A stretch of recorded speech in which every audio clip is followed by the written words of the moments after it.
नमस्कार, स्वागत है एक बार फिर से आप सभी का आपके अपने चैनल हनुमान सेवा परिवार में। आशा करते हैं कि प्रभु श्री हनुमान जी और परम पूज्य गुरुदेव बाबा नीम करोली महाराज जी आप सभी भक्तों पर असीम कृपा सदैव बनाए रखें। दोस्तों, जब भी कोई भक्त महाराज जी के पास में अपनी समस्या को लेकर आता, अपने कष्टों को तारने के लिए बाबा से प्रार्थना करने के लिए आता, महाराज जी उसे बहुत ही आसान सा उत्तर देते। बाबा कहते कि जा हनुमान से कह दे, जो कुछ हनुमान से कहेगा वह सब कुछ करेगा। अब बात यहाँ पर समझने वाली ये है कि क्या बाकी के लोग जो महाराज जी के पास नहीं पहुँचते या महाराज जी को नहीं जानते, वे सभी लोग जब हनुमान जी को कुछ कहते हैं तो उनके काम भला क्यों नहीं बनते या फिर देरी क्यों होती है। और महाराज जी अगर ऐसा कह देते हैं कि जा हनुमान को कह दे, सब काम हो जाएंगे।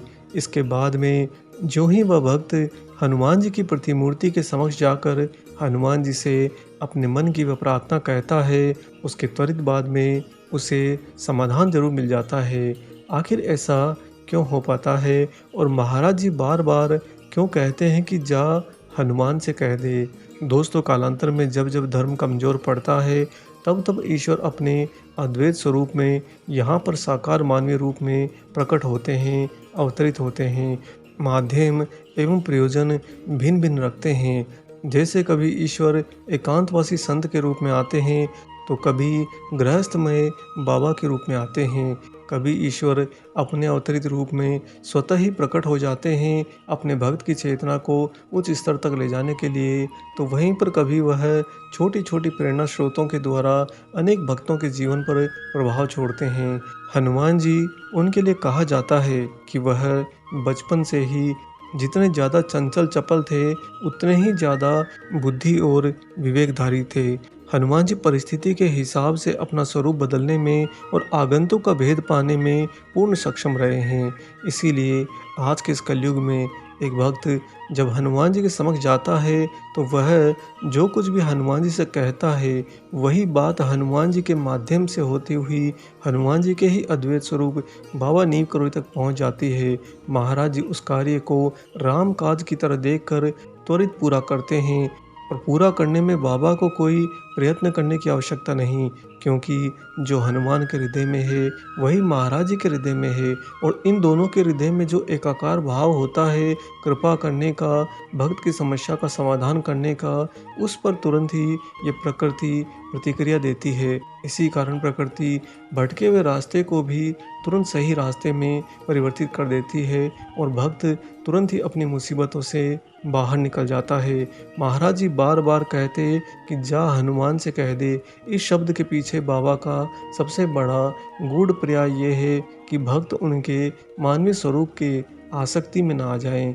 बाबा ये जानते हैं कि जो जो भक्तों के ऊपर उनकी कृपा के माध्यम से उन्हीं का भेद खुलता जाएगा, जो जो उनके भक्त उनको अपने ही वास्तविक स्वरूप में पहचानते जाएंगे, कालांतर में भक्त उनके लिए बहुत ज़्यादा तड़पने लगेंगे।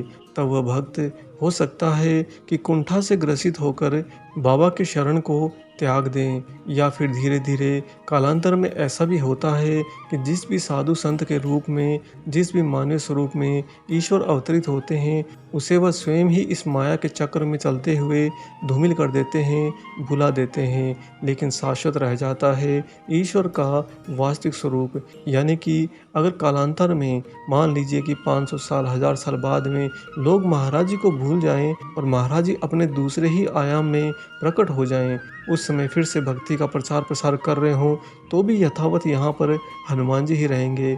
महाराज जी जब भी यहाँ पर अपने आयाम में फिर से प्रकट होंगे वह हमेशा भक्तों को हनुमान जी की पूजा करने को कहेंगे, हनुमान जी की भक्ति करने को कहेंगे। बहुत ही सरल भाषा में समझें तो जाकर हनुमान से वह कह दे जो तू मुझसे कहना चाहता है। यह महाराज जी का प्रमुख अभिप्राय है। जो कुछ तू हनुमान से कहेगा वही मैं सुनूंगा, इसके अलावा मैं कुछ नहीं सुनूंगा, और जो कुछ तू हनुमान से मांगेगा वही मैं तुझे दे दूंगा। जिसका तात्पर्य यहाँ पर है कि हनुमान जी ही महाराज जी हैं, महाराज जी ही हनुमान जी हैं।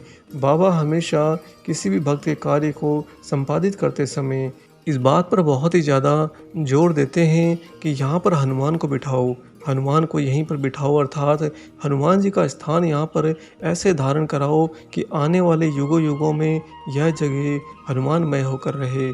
हनुमान जब तक ये कलयुग है तब तक अपने वास्तविक स्वरूप में ध्याए जाएंगे और समय समय पर वही हनुमान अपने अद्वैत स्वरूप में प्रकट होकर भक्तों को भक्ति के मार्ग पर आगे बढ़ने में, चेतना में गति लाने में सहायक होंगे। देखिए दोस्तों, हनुमान जी को यहाँ पर मानव स्वरूप धारण करने की ऐसे तो कोई आवश्यकता नहीं, लेकिन उनके करने के पीछे का जो प्रयोजन है वह है उनकी प्रिय आत्माएं, उनकी प्यारी आत्माएं जन्म जन्म के चक्रों के माध्यम से कलयुग के मध्य से होती हुई निकल रही हैं और हनुमान जी चाहते हैं कि उनकी जो प्यारी आत्माएं हैं, जो आत्माएं उनके केंद्र पर केंद्रित रहती हैं, उन जीव आत्माओं को जितना जल्दी हो सके यहाँ से पार कराया जाए। इसीलिए वह युग युग में अपने मानवीय स्वरूप में, अपने अद्वैत स्वरूप में प्रकट होते हैं और भक्तों के हृदय में भक्ति की गहराई को और ज़्यादा दृढ़ता देते हैं। बाबा जी किस प्रकार हनुमान जी पर ही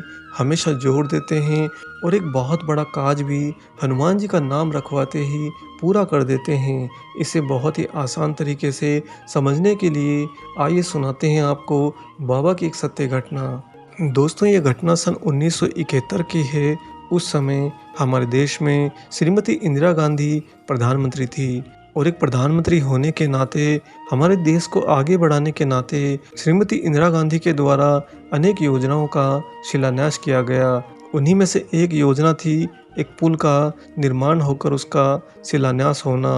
यूँ तो सरकारी कार्य आगे बढ़ते रहते हैं जिनमें कभी कमियां तो कभी पूर्ति होती रहती है, परंतु यह जो पुल था दोस्तों, इसका निर्माण तो शुरू हुआ, लेकिन उसका पहला खंभा जैसे जैसे बनाया जाता त्यों तो ज़मीन नीचे की ओर धंसती जाती। इंजीनियरों ने बहुत दिमाग लगाया, उन्होंने तरह तरह की तरकीब अपनाई, तरह तरह की तकनीकी भी अपनाई, परंतु काफ़ी मशक्क़त करने के बाद में भी वे बड़े बड़े इंजीनियर इस बात को नहीं भेद पाए कि जो जो हम खंभा खड़ा करते हैं त्यों तो खंभा नीचे की ओर ज़मीन में क्यों धंसता जाता है और इसी कारण से आने वाले समय में बड़ी दुर्घटनाएं होने की आशंका भी होती है। अतः ऐसे में इस पुल का निर्माण होना संभव नहीं। दोस्तों, इंदिरा गांधी जी के आदेश पर बड़े बड़े इंजीनियर, हमारे देश विदेश के सभी लोग मशक्क़त में लगे रहे, परंतु उसका उपचार नहीं खोज पाए। तब उन इंजीनियरों ने जाकर बनारस के ही प्रख्यात एक साधु जिनका नाम था बिजलिया बाबा, उन्होंने बिजलिया बाबा से परामर्श किया। उस समय बिजलिया बाबा हनुमान जी के ही भक्त थे। वह हनुमान जी की कृपा से जो कुछ भी परामर्श देते थे वह हमेशा पूरा होता था। इसी कारण से इंजीनियरों का वह दल एवं कुछ नेता लोग बिजलिया बाबा से परामर्श लेने गए। बिजलिया बाबा ने उनकी पूरी बात सुनी और सुनकर बस इतना ही कहा कि यह कार्य तो सिर्फ नीम करोड़ी बाबा ही पूरा कर सकते हैं, अतएव अगर उनकी कृपा प्राप्त हो जाए तो आप लोगों का कार्य सफल हो जाएगा। दोस्तों, उस समय हमारे देश के उच्च स्तर के नेता पंडित कमलापति त्रिपाठी जी स्वयं नीम करोड़ी बाबा जी के पास में गए और उन्हें उस पुल के निर्माण की समस्या से अवगत कराया। इसके साथ ही उन्होंने हाथ जोड़कर कहा कि बाबा, अगर आप आशीर्वाद दे दें, अगर आप अपनी कृपा कर दें तो इस समस्या का निदान तुरंत हो जाएगा। कहने का भाव है कि कमलापति त्रिपाठी जी ने महाराज जी से निवेदन किया, प्रार्थना करी। जो ही महाराज जी ने उनकी बात सुनी त्यों ही बाबा अपने तख्त से खड़े हो गए और बोले, पंडित चल वहाँ पर जहाँ पर यह पुल बनना है। महाराज जी के साथ में सरकारी गाड़ी में बैठकर कमलापति त्रिपाठी जी उस स्थान पर गए जहाँ पर वह पुल का निर्माण होना था। महाराज जी वहां पहुंचकर सरकारी एम्बेसडर कार से नीचे उतरे और घटना स्थल पर जाकर कमर पर हाथ लगाकर खड़े हो गए। बाबा ने एक दृष्टि उठाकर चारों ओर देखा, तुरंत कमलापति त्रिपाठी को अपने पास बुलाया और महाराज जी ने उसे मुस्कुराते हुए कहा कि पंडित, एक छोटा सा हनुमान मंदिर यहाँ पर बना दे, तेरा सब काम हो जाएगा। महाराज जी यह कहते समय बहुत दृढ़ भाव में थे। कमलापति त्रिपाठी जी को ये बात समझ में नहीं आई कि क्या एक छोटा सा हनुमान मंदिर बनाने से इतनी बड़ी तकनीकी समस्या हल हो जाएगी।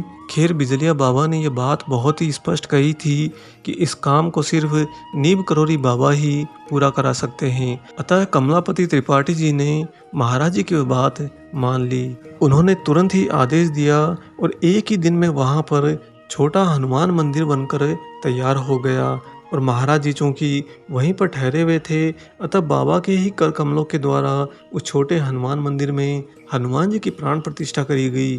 और देखिए महाराज जी की लीला, वहां पर हनुमान जी के विराजते ही इसके बाद में वह पुल का निर्माण कार्य निर्विघ्न पूरा हो गया। इसके बाद में बिल्कुल भी वह जमीन कभी नहीं धंसी।